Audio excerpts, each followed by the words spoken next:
Right, I am recording. There we go. Someone else waiting to come back in.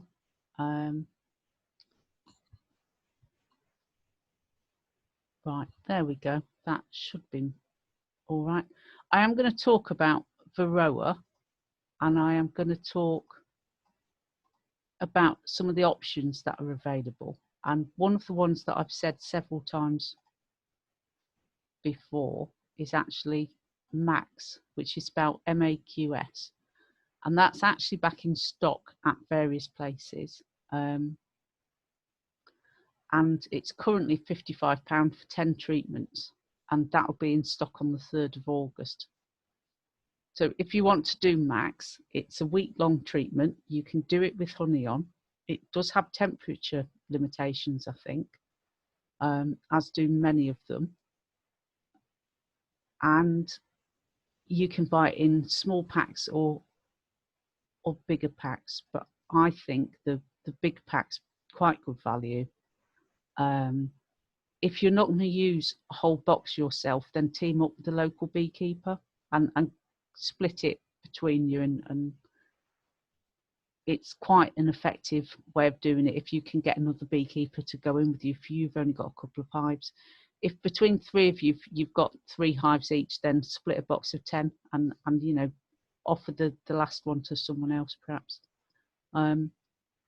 They have on this website apibioxyl, which is the oxalic acid treatment, and they also have Apibar. But what I did notice when I was looking earlier was this carbon dioxide Varroa tester.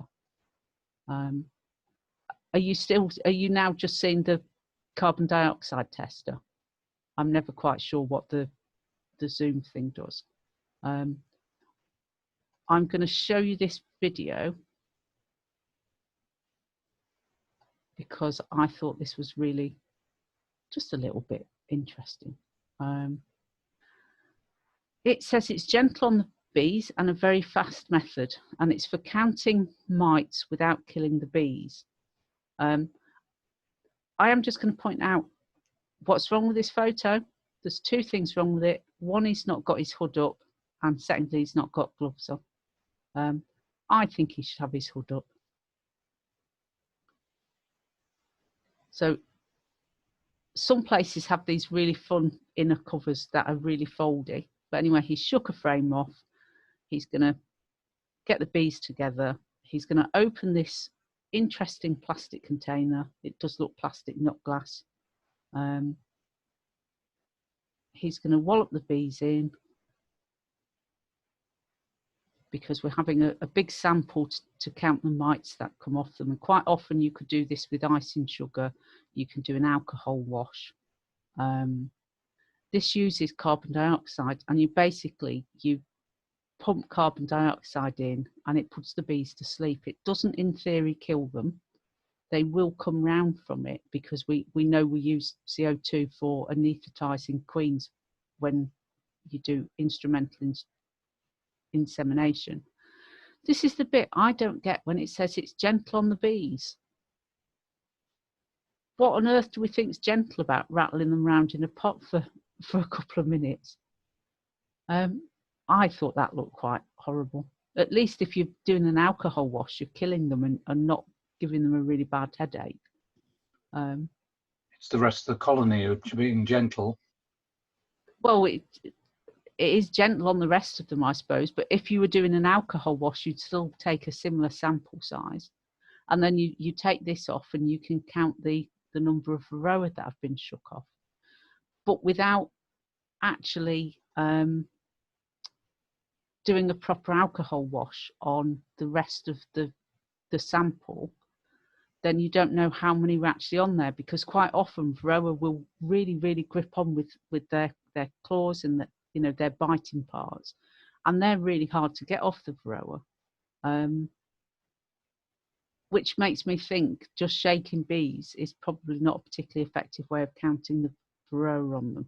If at that point, because normally if you did that with icing sugar and then you count how many come off then, and then you kill the bees and wash them in alcohol and get off all the Varroa, then there's a calculation you can do with the Varroa that come off easily and the amount of actual Varroa on there for when you measure your floor level of Varroa, I think it is, because the amount that drops off is the gentle shake. But when you see how many are actually left on when you alcohol wash them and kill them and get all the Varroa actually off, you see just how inaccurate that floor count might be. So sometimes if you think you've not got a lot of Varroa, but your colony is not doing well, you might actually have a problem with Varroa that you need to treat.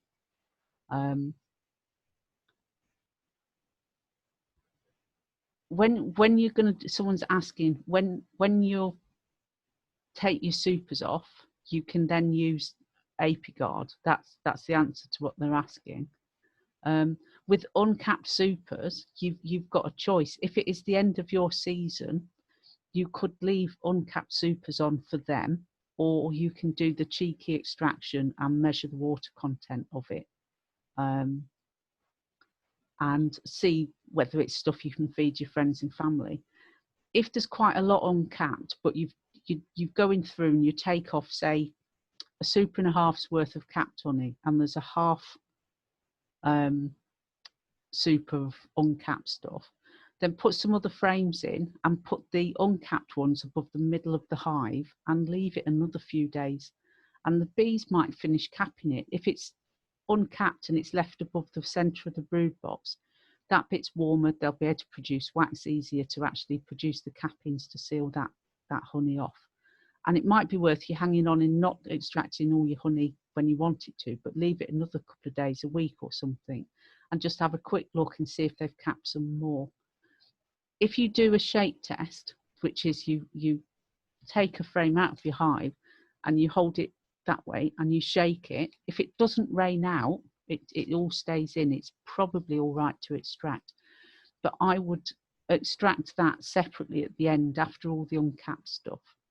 But I wouldn't treat with ApiGuard whilst you've got supers on that you then intend to extract. If you're going to leave it then for winter, then it's fine to leave it. That ApiGuard over winter, the ApiGuard in those uncapped frames, that by the following August, that would be okay, would it? I suspect they'll, if there's only half a super's worth, they'll have vet that over winter, or they'll have even, you know, if it doesn't get eaten over winter, come spring they'll start eating supplies because there's not enough foragers to go out and get more in February and March. So it wouldn't go in the wax. Take the wax for next year. No, it probably shouldn't. I mean, the rule with ApiGuard is don't leave honey supers on. But if you're leaving it for them, it doesn't count as a honey super at that point in time. And hopefully they'll empty it out before refilling it next year. We did briefly touch on colouring sugar yesterday, so that when you feed them, you know where they put it.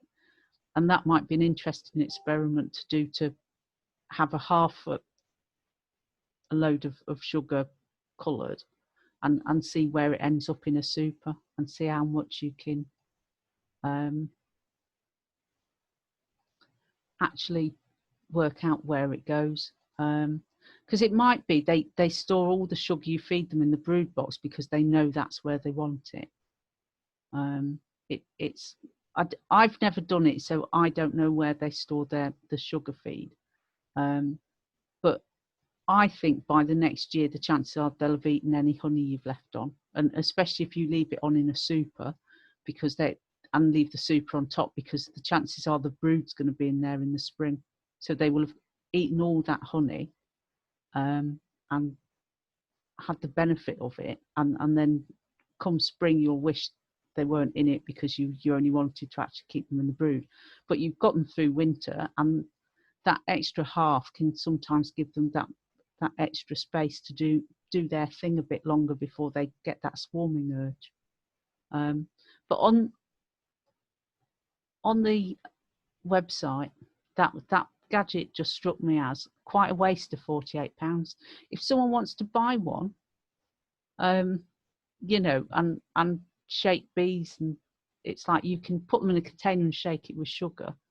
But it strikes me as quite an extravagance for what is probably quite an incomplete test. But there you go. I'm sure some people will buy it to have a play with it. The other website I was looking at was Simon the Beekeeper, and he's got AP Life Var, which is an approved treatment for Varroa, and it's natural. And when we look at what it's got in it, it's got thymol, eucalyptus, menthol, and camphor, and so that's definitely not to be used up with honey, because they're all going to be really strong tastes. Like the thymol in Apigard's really strong smelling. This one's adding eucalyptus oil, menthol, and camphor, and it doesn't even sound very nice. But this is a packet with little 2 strips in. But it's interesting how they're selling this, because each sachet contains 2 strips. So a treatment requires 2 sachets, which is 4 strips. So instantly, that's going to cost you a £5 for one treatment. And it says in the later instructions on its EU health sheet that you can repeat this. This is a 7 to 10 day treatment, and you can repeat it up to 4 times in a row. So that would cost you, including the first one, 5 times a £5, 25 quid for one treatment. I would much rather have a shorter treatment that was going to be more effective than this. It sounds quite, I don't know. I know it's got essential oils in it like thymol, but it strikes me as something that, you know, if you can keep using it, it's like, does it actually work? Why do you have to keep using it? Whereas I know with the Max, it's a £5.50 plus whatever the postage on it will cost. But it's 1 week, and you can leave your supers on. And even with the Apigard one, there is, it's a 2-week treatment followed by a 2-week treatment, and it costs about a £5 for the same. I don't know if he's got Apigard on here. I've not seen it yet there. I've just ordered some Apigard for my guys. Yeah. From BB Wear, because I was ordering a smock. And he said to me to put 2 trays in each of mine, and then to leave a tray in over winter. Oh, no. Well, he said that there was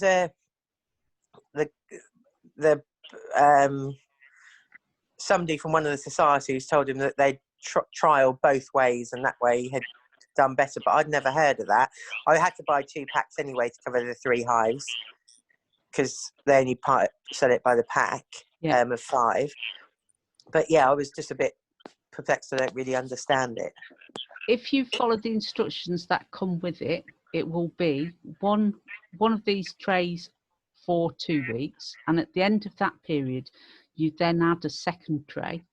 If they haven't emptied the first tray, you can leave that in, or you can scrape it into the second one you add. And at the end of 4 weeks, whatever's left, you take off.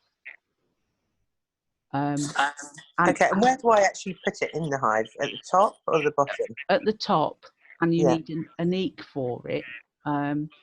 You do have to wait till your flow's over, because if you've got a thin eek, that's fine. But if you have to put a super on, and you put a tray of Apigard in, and if you have balsam coming in, what they will do is they will go, oh, you've very kindly given us some room to build some comb and fill it with honey.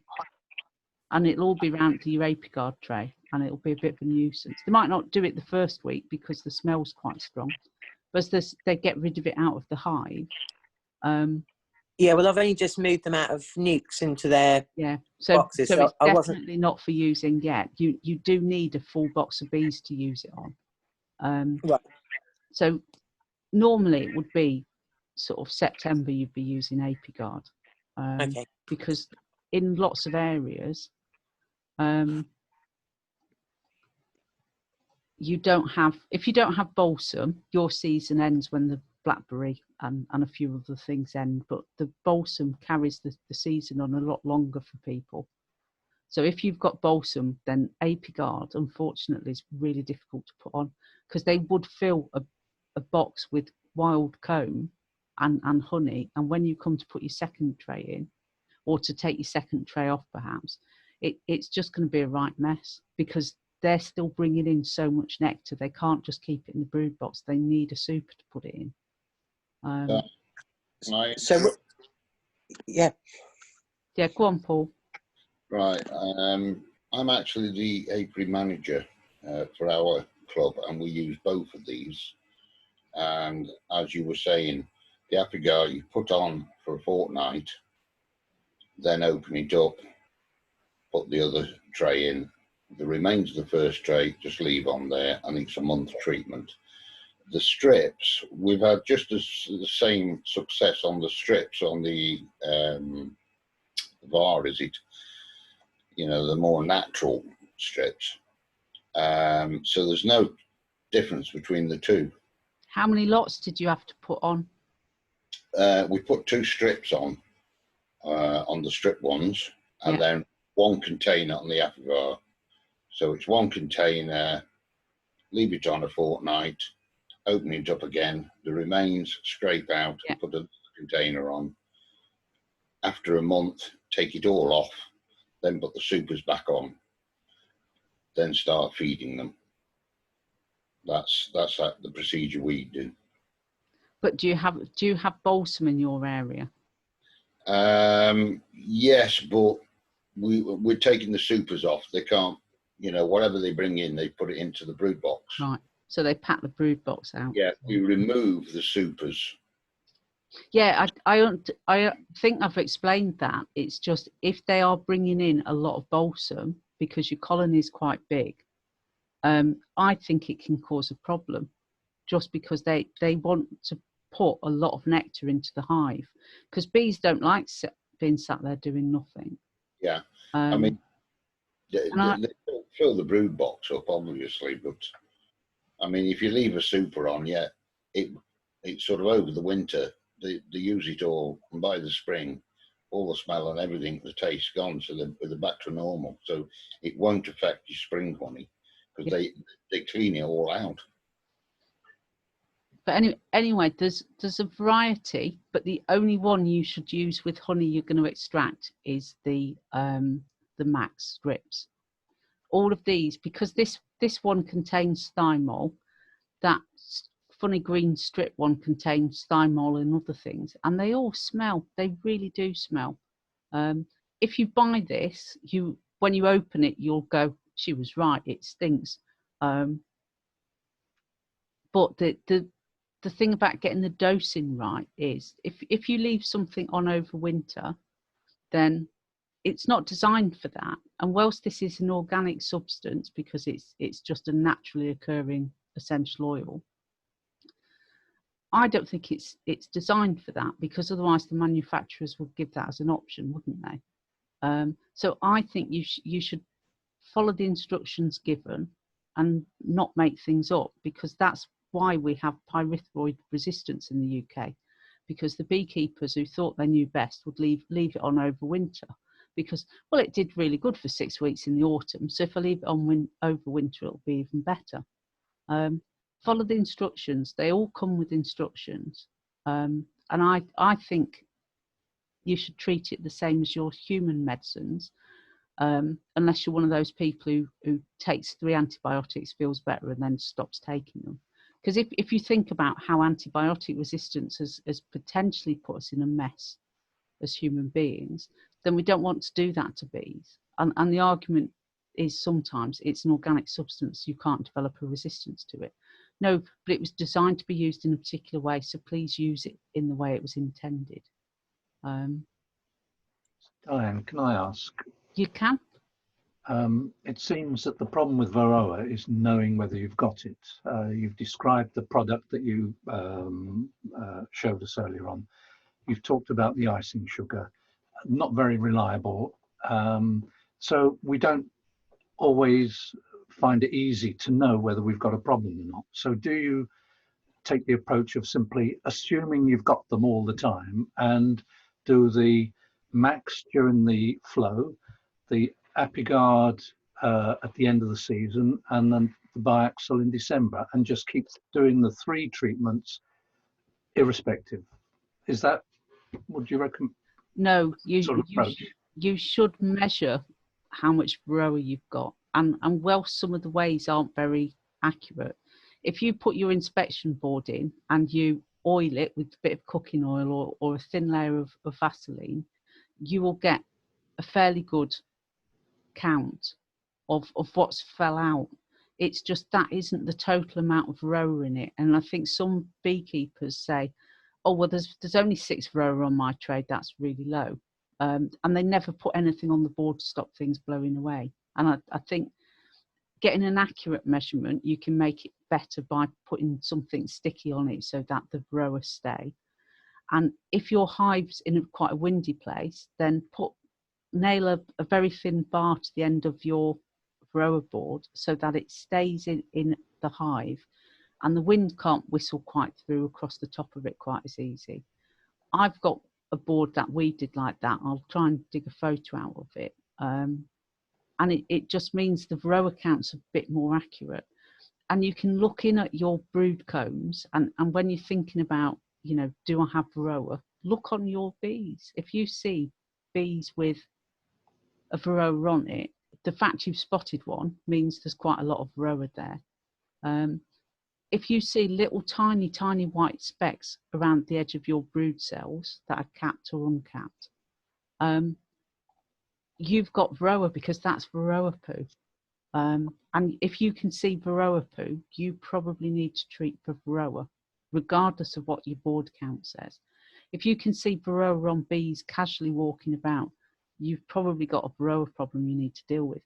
If your colony hasn't progressed quite as well as you think it should have done, taking into account the rubbish weather we've had, then it's got something wrong with it, and the chances are that's Varroa. And if you watch out for bees that have been born with deformed wings and they look stunted and they don't look right, that's a definite sign that you've got a Varroa problem. There is the MBU booklet that you can download and have a really good read through that. And the NBU calculator asks you how long you had the board in for. Let's go and have a look at that, because that's...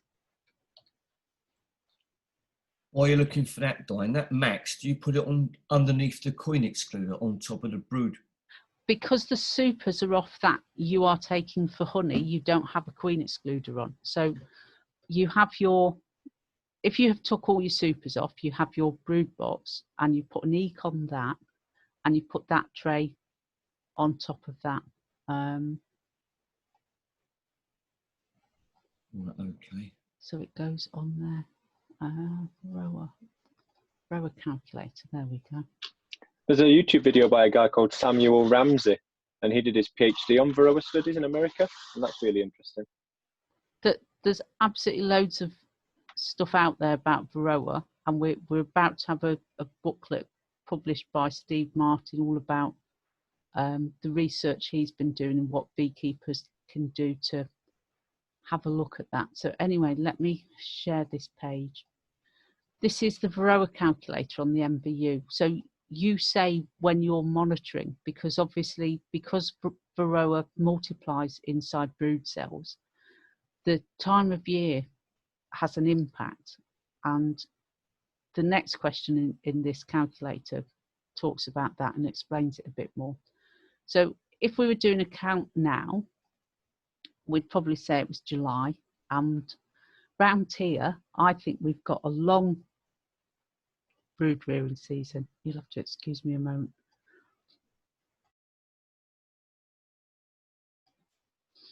Right, so we've got a long season, which means 10 or 11 months of brood. The longer your bees make brood, the more Varroa they're likely to have. If you live somewhere really, really rubbish, where you know, come the end of August, they stop making brood until the end of February, then you've got a short season. I know my bees have got brood virtually all year round, because when I put my inspection board in, I get brood uncappings all year round. So anyway, I'd pick long. You might want to pick medium. The drone brood level is estimating a percentage of the amount of worker brood that's actually compared to drone brood. So low is not a lot, it's 2.5%. And then we would look at the Varroa in-floor natural mite drop. And then it asks you the number of days that mites were counted. And I think you should leave it in for 4 or 5 days. So we'll say we put it in for 4 days, and we'll say we found, I don't know, 15, and we do a calculate, and it says the number of days you counted is less than 7. So this gives you a poor estimate. So we said, that's all right. We will go back and we will put the board back in, and we will count it for 7 days. And when we count it again, there will be 50. And these are just random numbers made over the top of my head. So anyway, the estimated daily mite fall is 7.1. Sorry, the average daily mite fall. The estimated number of adult mites is 290. Treatments recommended in about a month's time, counting from the day of first monitoring. But it does point out that if you've got mites in your hive, which you will have, and suddenly your hive deteriorates and all your new baby bees come out looking wretched and like someone's chewed the wings, I wouldn't do another count. I would just treat for Varroa, because there's suddenly they've had a sudden burst of Varroa. And it might be you had, say, a whole frame of drone brood in that. Perhaps you were going to do that drone brood removal method, and maybe you forgot to take the drone brood out, or maybe they went a bit mad in one frame near the end that was all drone brood. When that hatches out, you will get a massive infestation of Varroa mites, because they've all been able to lay their full maximum number in there. So we need to keep an eye on it, and you might see on your regular inspections that your colony just doesn't feel the same 1 week. And when you have a look, there's lots of little white specks of stuff around the brood cells. Some of your bees look a bit mangled. There's something wrong. And usually the problem will be Varroa, and it's fairly safe to say that. If we alter this, so if we do a winter time check, so we're going to look in December, I would still have a long season then. There is very low drone brood. You are very unlikely to actually have any. We'll check for 7 days, and there will be 10 mites. Then we calculate that, and it says the average daily mite fall 1.4, because we found less. The estimated number of adult mites is between 140 and 570. And treatments recommended in 4 to 6 months. Now, in December, it might have been really windy, it might have been blowing rain horizontally, it might have washed your Varroa board on. And you know when you go back to your Varroa board if it's been windy, because you won't have those stripe patterns on it that you get from the lines of honey uncappings and brood uncappings. It will be not a lot on it. And if you ever go to your inspection board and you don't see a lot on it, it's because it's been windy or rainy, or someone's very kindly thought they'd give you a hand and they've took your Varroa board out and they've cleaned it off for you. So you have to be aware of all the possibilities of things. If we go back to that and say if in winter we found 50 Varroa on a board over that, then it gives you a really random thing of this time treatments recommended in 0 to 4 months' time. I mean, what does that actually mean? It's sort of a bit, I don't know. It's not really clear cut, but you know from experience whether your bees are doing well and if they're not. And whilst you should test, that there will be times when you don't need to because you know something's wrong. You've seen loads of Varroa, or you've uncapped a bit of drone brood and it's full of Varroa. Get some treatment on them. And the other side of it is you don't actually have to treat. But if you don't treat and your bees die of Varroa because that's what's killed them, then that was your fault for not treating. And it's a really, really difficult thing. Because lots of people say, I don't want to treat my bees, I want to have them really natural. Well, we take bees out of the wild, we keep them in boxes that we try and stop them swarming, we do all sorts of fancy things to them. So I think it's the same if your dog has fleas. Would you not treat your dog if it had fleas? Because, well, it's not a bad case of fleas, it's just itching a bit. You know, do you wait till your dog's ears are bitten off before you treat for fleas? No, you treat your dog when it had fleas. So a lot of people think that the same should apply to bees. And there's an equal group of people who think you shouldn't treat bees at all, and if they died, that's just evolution, and that's the only way we'll get to Varroa resistant bees. And I think it's a little bit more complicated than that, but they are, at the end of the day, your bees in your hives, and you should treat if you feel they need treating. And I can point you at all these resources, and you can say, I think I should treat. If the calculator on BeeBase says between 0 and 4 months, then you want your colony to finish getting through winter. And treating for Varroa while there's a very low brood level is a way of killing more Varroa. So it's actually more useful to treat when there's no brood. And that's one of the non-chemical treatments that we talked about in one of the other Varroa talks, is when bees swarm, they are effectively leaving all the capped brood behind with the Varroa in that, and they will carry not a lot of Varroa with them. And if you treat them with either a drizzle of apibioxol or a vaporization, then you have nothing hiding in capped cells because there are no capped cells yet.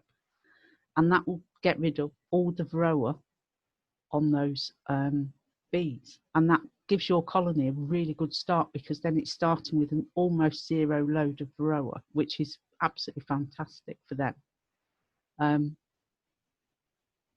But the colony left behind making a new queen has absolutely masses of Varroa, and what do we treat for that? I will say I don't treat swarms with a vaporizer. So I can't advise you on that. I believe you do it in the first couple of days when you put them in a hive, and you can gauge how many bees there are, because of course all the treatments are aimed at a full box of bees. So if you've got quite a small box of bees, a tiny swarm, so not a full bursting box of bees, how much do you treat them? And this is another thing, you know, people who are keen on treating absolutely everything all of the time, whether it's got any signs of Varroa problems, they want to treat a swarm and they want to treat a nuke, and none of the medicines tell you how much to give those because they all want you to treat a full hive.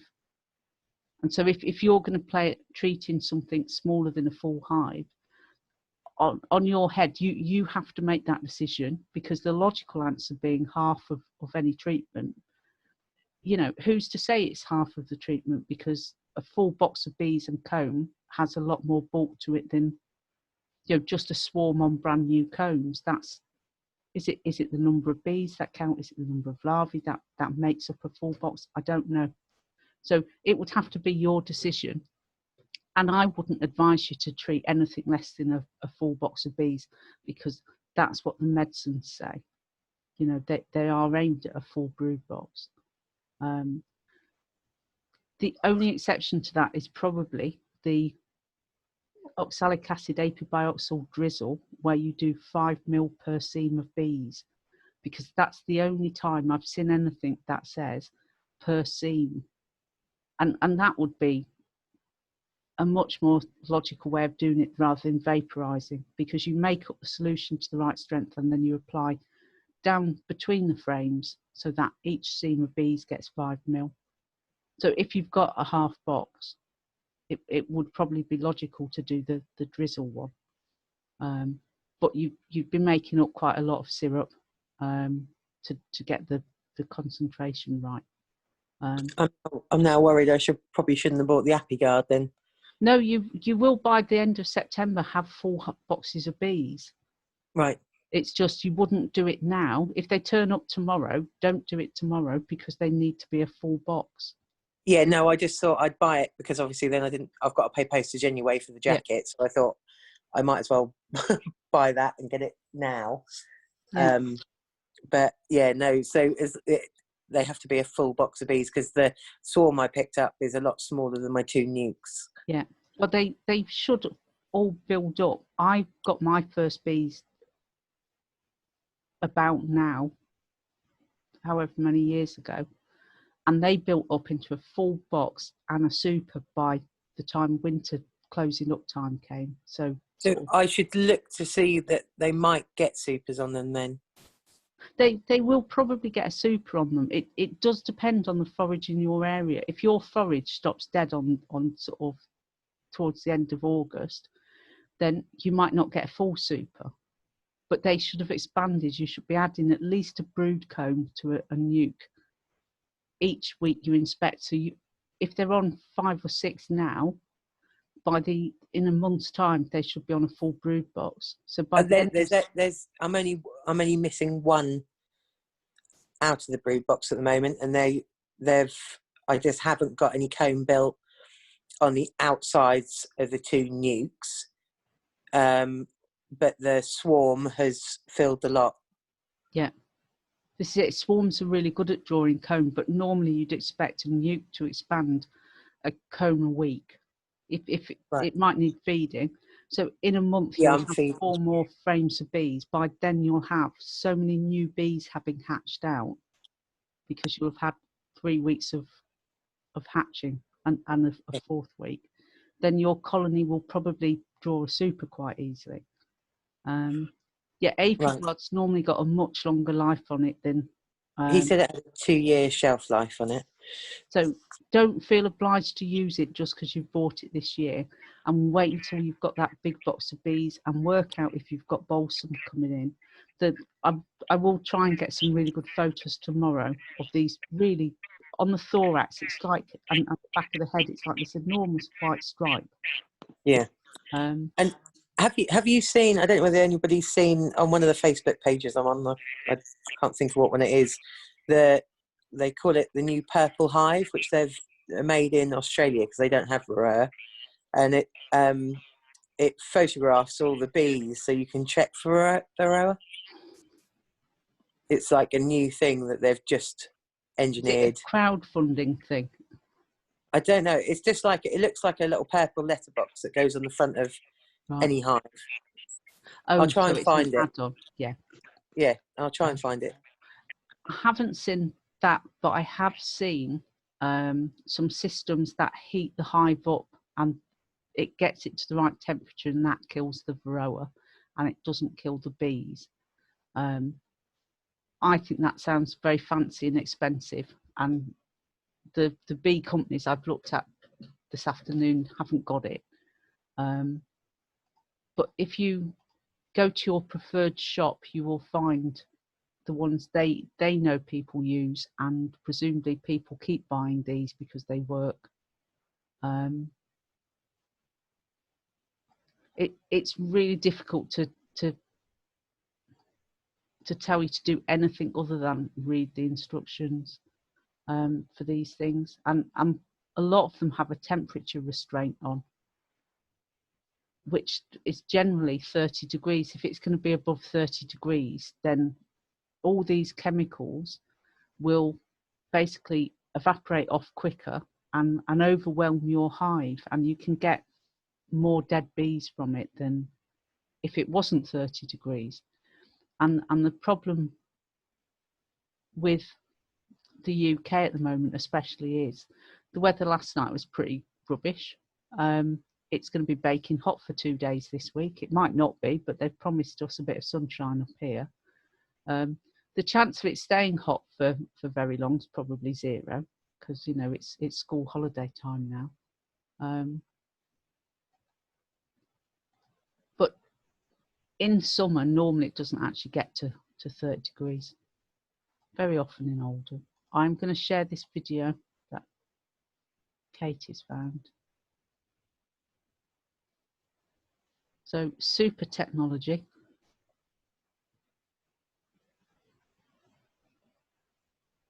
So I assume in Australia, because they don't have any Varroa mites, they want to make sure they never have any. Yeah, basically, it's a way of early detection. So they're asking all bee farmers if they would be willing to put them on their hives. They'll send them out to almost just to see whether it works, Yeah. to watch for it. But then they're talking about we'll be able to use it in other countries to find out how many Varroa we have. Yeah, I mean this is it. The counting of Varroa is enormously difficult, because you can't actually go and look at each bee and look at it and see if it's got Varroa. So you have to look at the general condition over all of your colony. And if you've got 4 hives in one apiary, it's much easier to know if they're progressing at the same rate as other ones. When you've only got 1, that's the only thing you know, is how that one hive's doing. So your first year is always inherently difficult. But if you think you've got a Varroa problem, treat as soon as you can, and that means the max one, because that's a really quick treatment at this time of year. Come September, you can probably throw some max on, because you'll have took any honey off. Can I ask Diane? You can. I've got 2 hives now. One's a swarm that I caught 2 weeks ago. That does appear to have a queen. I haven't seen her still, but there are eggs. The numbers seem to have dwindled this week. There's much less of them, but I had a look yesterday, and there's stores and pollen and eggs on 2-3 frames. But they've still got, like, the 2 outer frames are not fully drawn, but also plastic foundation, which are, but while I was searching, like I was really searching for this queen, because I can't find her on my other one either, I thought, oh God, I've got a bee that's marked with a red dot, and it was Varroa, I think. Like, I saw on its thorax this red thing kind of slip underneath its abdomen, just kind of creeped underneath. That would probably been a Varroa. Yeah, so I actually have been looking since your last chat about the Varroa treatments. I got Max from Burns just the other day, just arrived yesterday, and I was going to put it up, but then I read on one of the other bee forums, which now, has bamboozled me, but somebody was saying that you need to be cautious about using Max, because I could end up killing them. I can't remember if it was because it was a virgin. It was the word that when Max came out, there were some people who tried it, and they said it killed my queen, and it killed my queen halfway through the treatment. Well, how did you know it killed your queen halfway through the treatment? Because you ignored the instructions and interrupted the hive during that 7 days. And the theory behind it is, when you put any chemical on that has a very strong smell, it overwhelms other smells in the hive, which will be the colony smell, that they all smell the same because they all share the same food. The queen pheromones, if they're blanketed in fog from some chemical, then they're going to be a bit messed up as well. So if you go into your hive halfway through a treatment, right at the beginning when the fumes are going to be strongest around all the bees, and you disturb the queen, and then one of the bees bumps into her and says, "Oh, well, you're not our queen because you don't smell like our queen." And suddenly you've created confusion in the hive, because you are supposed to leave them alone. All the ventilation things are different for the different treatments. So the instructions will tell you whether you need a little ventilation or a lot. And some of them, they want you to keep all the fumes in for as long as possible. And some of them want you to have plenty of airflow so that the fumes don't overwhelm the hive and just do their job. But there were people who lost queens, and I think it's in the same vein as people who say, oh, leave a tray of that on over winter. It's, no, follow the instructions, leave them alone for 7 days. And with the max strips, the beauty is, after 7 days, you can leave it in for a little bit longer. If it's throwing it down for 2 days, you can pick them up and sniff them at that point because they don't smell anymore. It is just the material that it is left there, and they're safe enough to just throw onto your compost heap. Oh. So for those 7 days, don't disturb them. And when you go in after that, you know, you should still have a queen. And if you don't have a queen, then it might not be the max. It might have been, you know, you when you put the max strips down, I would probably put a little smoke on the top of the frame so that you're not going to accidentally squash the queen underneath. Because squashing queens is something I've done. I had a nuke with a clear piece of plastic lid, and I managed to squash the queen on the edge between the box itself and the feeder. And I went back the next week and I didn't have a queen there apart from this like a pressed flower she was. So smoke where you're going to put them down. Don't breathe it in because it is really, it'll take your lungs away. It'll make you feel like you've got COVID, I think. And, you know, leave it for a week. They are very thin. They should sit under your crown board, your queen excluder as well, unless you've got one of those plastic ones. I've got, I'm waiting for a crown board actually, so I've just got a Corex, just a plastic thing. Does anyone use the plastic queen excluders? Yeah, I've got both. Right. Buy yourself a framed queen excluder. Your beekeeping experience will be loads better. The plastic ones, when particularly if you've got very prolific bees, they peel off and they stick all the way across, and you end up pulling it up and you ping bees in the air. If you've got a framed one, you loosen it and you should be able to lift it off. And it just makes life a little bit easier. Alan's going outside. Is he going to show us a framed queen excluder, or is he just going for a walk? You're on mute. I know I am. I was cleaning the pond. I'll show you a framed queen excluder. I'll show you one of everything actually, because I've got about 6 different kinds. Here we go. I don't know how to change the camera around again. Oh, I got stung on my feet last time I was barefooted, didn't I? Yeah.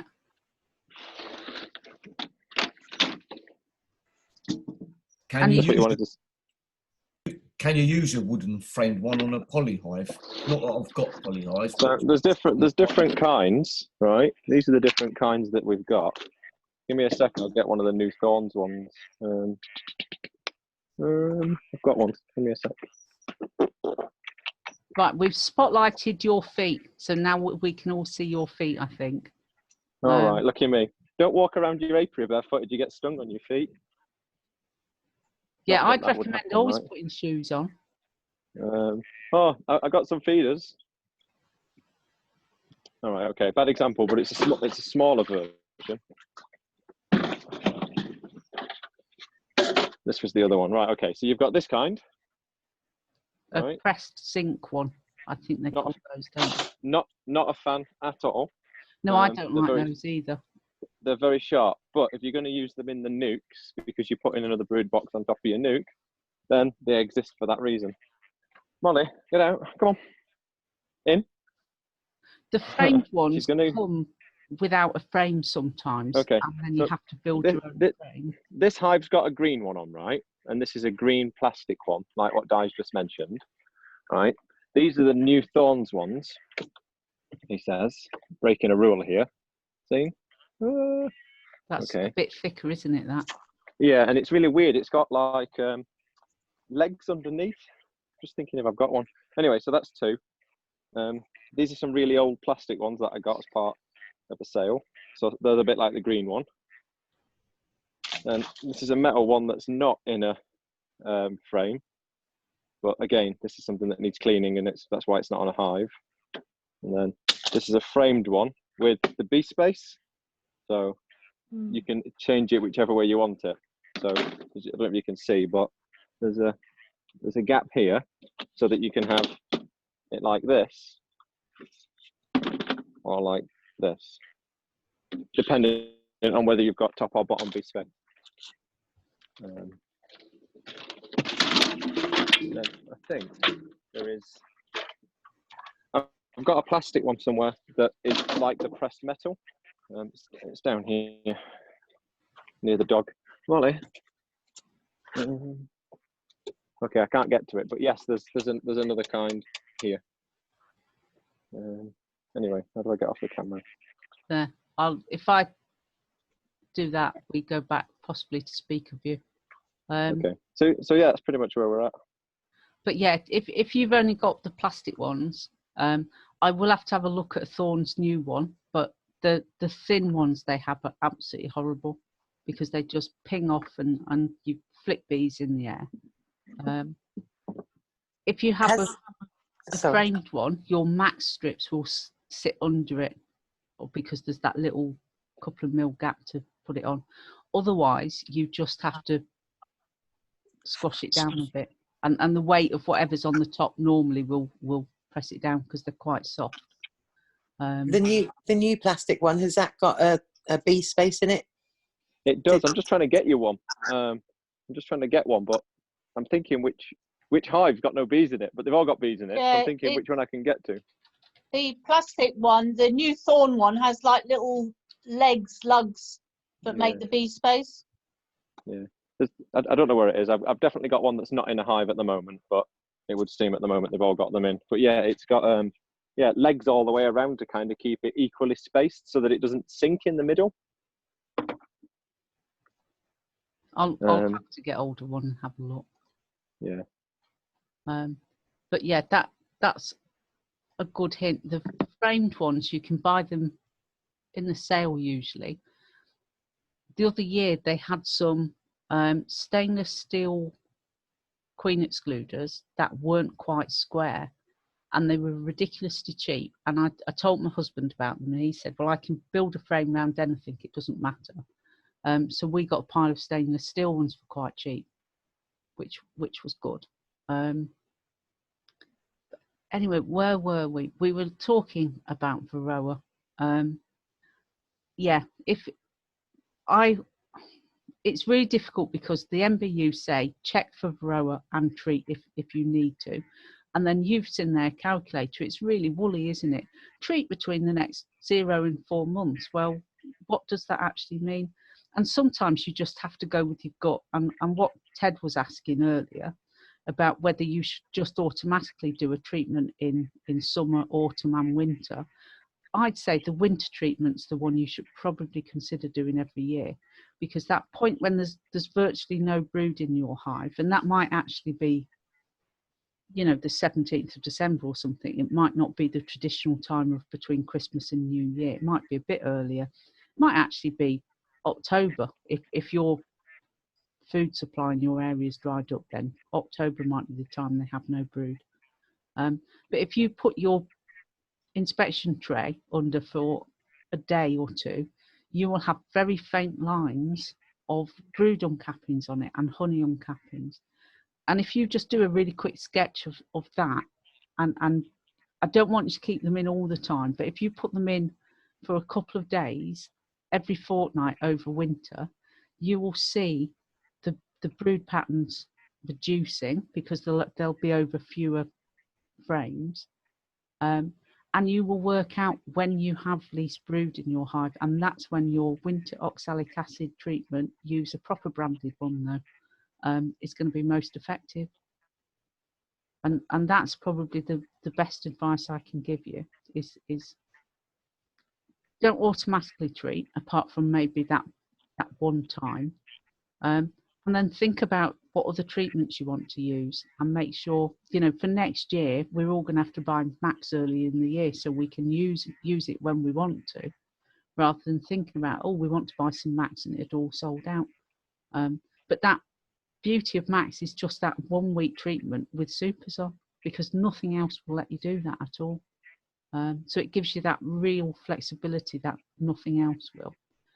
The ApiGuard thymol tray stuff is supposed to have lots of benefits because it has other health benefits that they can't advertise it as, but it can help deal with nosema in your hive. Just if you think about what are they called? Tunes. Those they're not cough sweets, but they clear your tubes and they make you feel better, and they don't actually have a medicinal effect, but they open your tubes up. You can breathe in properly. If you think about thymol in bees' airways that are not like lungs at all, they are just spiracles going through to muscles to provide oxygen. If those little mites in there get a good whiff of thymol in the autumn, the theory is they all fall over and they stop being a problem.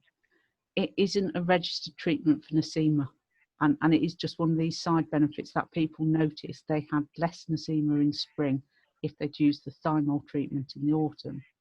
And it's just one of these things. It's use it for the Varroa, but accept it might actually be doing more good than they're allowed to tell you. It is just one of these interesting little side effects. So are there any questions about the rather confusing subject of Varroa treatments, other than read the instructions, don't do it with honey on if it says no honey. Oh, I've got one now. Oh, you found one. Go on. Well, I say I found one. I stole it out of a hive, but it didn't need it. There you go. Right, let's spotlight your video again. Do you want to show us? Okay, so it's got a ridge, and the bee space is on the underneath. Really No, poor we're not exposure. there. Yeah. But you see, it's got these little legs. Yeah. And so it's set off. So they've got to sit on the tops of frames, otherwise it's useless. Yeah. Yeah. So does it have a right way round? It once again depends on your bee space. That's the spacing perfectly. It's whatever 3/8 when you add it on top of the space you've already got. No, I mean, will those bits always be on top of frames, whether it's left or whether it's 90 degrees? They're uniform in their space, and I've not really thought about it, but I suppose that one edge of them will always catch. Yeah. Well, there you go. Cheers for that, Alan. Welcome. Right. Right. So are there any questions? I have got some topics written down for future talks. Wax moths, poly v cedar, as Harry Hill might say, fight, and then finding queens. I think that's something we could probably do a whole session on. And what I'm quite tempted to do is find a big load of photos, and then we all go. I'll have to get a grid to grid, out what grid reference they're in, and we'll see who's quick at it. So any questions, anyone? Have you ever seen those bee gyms that are advertising that help with Varroa mite? I have, and I've talked about them before, and I've described them as being like the bits left out of Airfix kits. When you've broke all the parts off. I don't quite see how it works. Do bees naturally itch within the hive? I don't know. Has anybody used one at all? Used what? A bee gym. I've got one. I won one, didn't I? Oh, right. Have you put it in anywhere? No. No. But I can put my hands on it. Yeah, I know there's one on the thorns thing, I think there's. I do have one of these, though. What's that? Go on. The Varroa check. Were you not here before when I showed you the very expensive version that you pump CO2 in? No, but I think we discussed that at one point in our chats. But this is, well, anyway, it's a cup of bees, and then you add dishwasher, well, not dishwasher, what's it called? Window washer fluid to it. And then you just rotate it round so it doesn't bubble, and then you count them from underneath. Yeah. Yeah. That was probably cheaper than the £48 for this CO2 canister thing. I think it was 24 quid. Wow. Coming back to the bee gym, in my local bee group, there's several long-standing beekeepers who swear by the bee gyms. They think they've had a lot less Varroa, but take what you will from that. Yeah, that's the bee gym. It's got a wire on it and some plastic nubby bits. I'm not quite sure what the advantage is to that over just a bit of the end of a frame. I don't know whether bees instinctively know the yellow piece of plastic stuff in the hives, the thing to rub on. But it's interesting, and there are videos about it if you want to watch those, but I'm not going to indulge. It is interesting to hear people think they've had good results on it, though. And it's something that's non-chemical, so it's a biotechnical thing, isn't it? Which, you know, the less chemicals we put on hives, the better. But that doesn't mean you should never treat if they need treating. Diane? Yeah. Has anybody used the bee scanning app? No. I've used that and it seems to be really good. It's an AI and it's very, very quick. You don't have to kill any bees. So the scanner app. So you take a picture of each frame. Do you take a picture of each frame with bees and then without bees?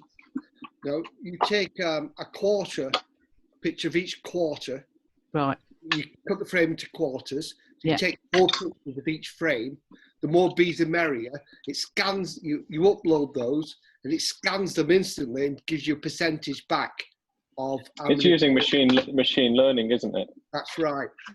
I've used it, and it seemed really good. So what did it tell you about your bees? Sorry? What did it tell you about your bees? It tells you, it gives you a percentage of how many Varroa mites on your back of your bees. Right. And what about on the underneath of bees? Well, it's not doing that. It's just giving you what bees. So if you've got 2,000 bees on a frame, and you shoot 3 frames, you shooted 6,000 bees. It can give you a percentage on 6,000 bees. Yeah. And you're not I suppose from that, if they've done the maths to scale it up to calculate an overall percentage, because obviously the bees aren't often visible because they tuck down in the little crevices between the thorax and the abdomen. They can hide underneath the tergites, they're called, on the back of the bee, which overlap slightly, and you have 8 of those or whatever, and Varroa can hide under there.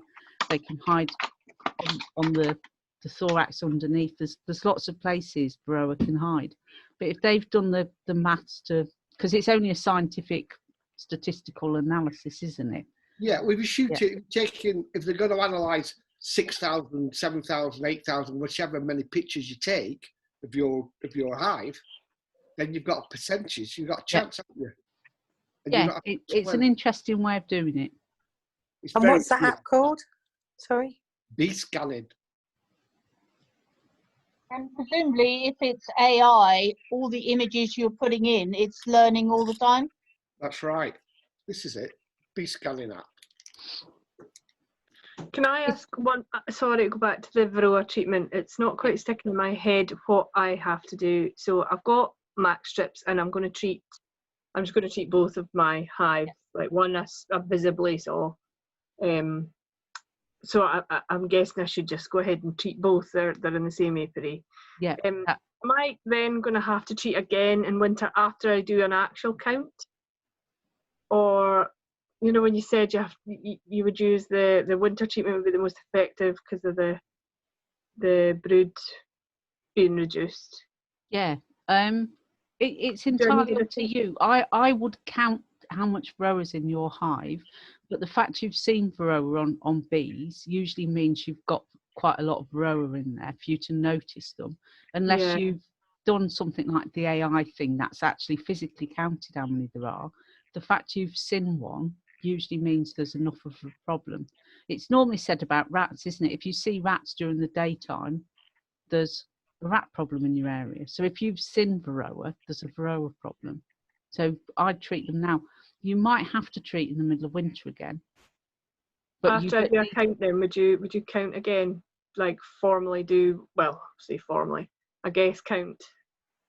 Yeah, I mean, count in December, and the theory is you should count after you've done your treatment as well, because that will show you how many have dropped off. If you have a boarding the week after a treatment, because if Varroa come out of, if bees hatch from cells and have now got dead Varroa on them, those dead Varroa drop out because the max has gone through the cell walls and killed them, then you should get, when all that brood's uncapping, hatching, a Varroa drop of dead Varroa that can't cling on because it's dead. So you can see how effective a treatment's been by counting shortly afterwards. But you have to read the instructions to make sure the treatment you're doing doesn't want you to do a board in at the time. Some of them might do because they want the fumes in, but follow the instructions. If it says have the open mesh floor and a wide entrance, then follow that. And you said oxalic acid in winter, was that because of the temperature being too low for max strips, or? Yeah, it's probably too low for max in winter. But you don't have to change. Just, I got confused. Somebody else had said about using 3 different kinds of treatment a year as well, and I just thought in my head, max sounds like it's easy. I'm going to do max strips. If you've got a really bad Varroa problem in autumn and you've got enough time before they can be making all their winter bees, then this is the thing to think about. Your bees need to get through winter. They need to make healthy winter bees. Doing a max now will reduce the level of Varroa in the hive. It might reduce it by autumn so that it hasn't built back up enough to make your winter bees weak. So I've got no cat brood. I've only got, a couple of larvae and eggs. Yeah. But so have you got a full box of bees? Almost, yeah. Yeah. So I'd leave it a week if you haven't quite got a full box of bees yet, because it's this. Read the instructions when it's arrived, and it's got to be a full box of bees. If it's 2 frames short, it's not a full box of bees, and you effectively, it's the same area, but overdosing or underdosing. Yeah. Okay. Thanks. What if you don't treat for Varroa? Will they come like Varroa resistant? Only if they've got the right genetics. They're not automatically resistant for Varroa, and you might have. I mean, this is it. You don't have to treat for Varroa, but if you have 10 hives and 9 of them die, and one of them is so weak by the time spring comes that it doesn't build up until August next year, then you may as well have just killed them all because they've not survived. If you don't treat and in spring you've got 10 healthy hives, you did the right thing. But it's Schrodinger's box again. You don't know if it's the right thing unless you don't do it, or you do it. If you treat, I started in May last year, or the first week of June, with a nuke, and I drew about 22 jars of £1 honey off in August, and they made about another 7 frames, which I put back and let them overwinter with it. Yeah. And I never treated because I didn't know that you needed to treat. And I had a thriving colony spring this year, and I'll split it. I've got 3 hives now from last year. So far I haven't treated. It might be you're lucky and your bees can tolerate the level of Varroa they've got, but it's about, your bees won't do any pollinating successfully if they're a weak colony all summer because they needed treating for Varroa. Yeah. But the minute you've got more than 1 colony, you will see how they progress differently. And that's one of the clues to there's something wrong with this hive. And you can check for Nosema, you can check for acarine, and you can count the Varroa, and there'll be some problem with them, making them not as strong as the others. But when you've just got 1, your instinct will be to preserve that hive as much as possible. And we've said, you know, in my first year, I didn't take any honey off, and I could have done quite easily, but I was determined to get them through winter, so I left them with a full super.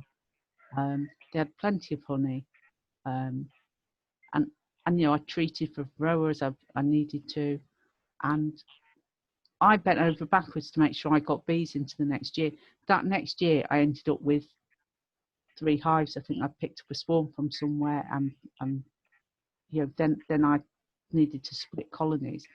And the minute you've got 5 or 6 hives, it takes the pressure off, and you will see the differences between how your bees are with you, whether they're lovely and gentle on the frame, whether they're riddled with Varroa. And it might just be one of the hives attracts all the drones from every hive around, and that one will have more Varroa because it's having more Varroa shipped in on drones.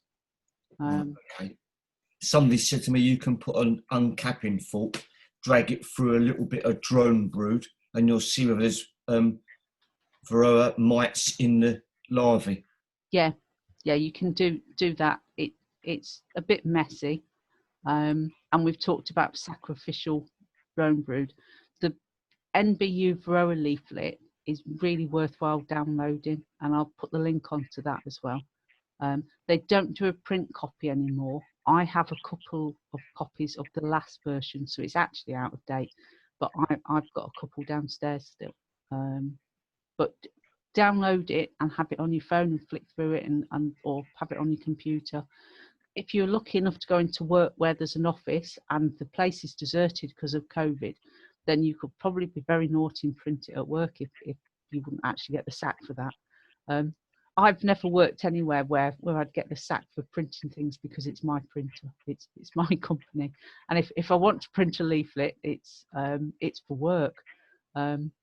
So anyway, are there any other questions? I am looking at going out to Lidl tonight because we have had no bread in our house for 3 days, and we're now at the point we want a bacon sandwich for tea and there's no bread.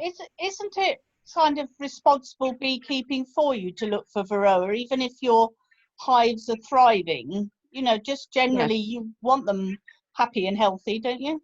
Yes, I think you should look for Varroa, and even if you have no intention of treating, you should be aware of the level of Varroa your hives have.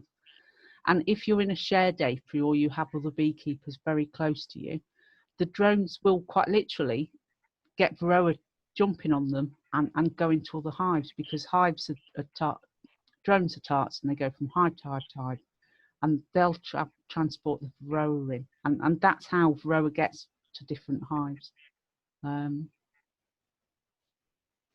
So thanks, Diane. Right. Enjoy okay. Lidl. Enjoy your bacon roll. Right. Okie doke. I will just answer Paul's questions about using a super in the brood box. If that's for doing sacrificial drone brood, it's quite effective because that space underneath the super, that is enough for them to go mad and draw some drone comb, and then you cut that off when it's capped, and you can feed it your chickens. Don't put the bees in with it, but shake the bees off. I would also suggest you look in that brood as well, because that will give you an idea. You can. It's quite. If you take it too early, it's mushy, but you definitely want to take it out before it's starting to emerge. Otherwise, you can accidentally make your Varroa problem much worse. Well, we were told about this method because obviously Varroa might go into, you know, drone, and if they do it, they all get in there, and then you're taking the Varroa out of the hive. So it's another way of controlling Varroa, isn't it? It is. It is one of the methods discussed on the previous Varroa talk about. You can put a whole frame in, but what I always suggest is, you know, just pick off the drone brood on a couple of frames. The bits they put at the bottom that are quite easy to get a fork into. You can do that. I'm going to put the link to the leaflet on my page if I could see it. There we go.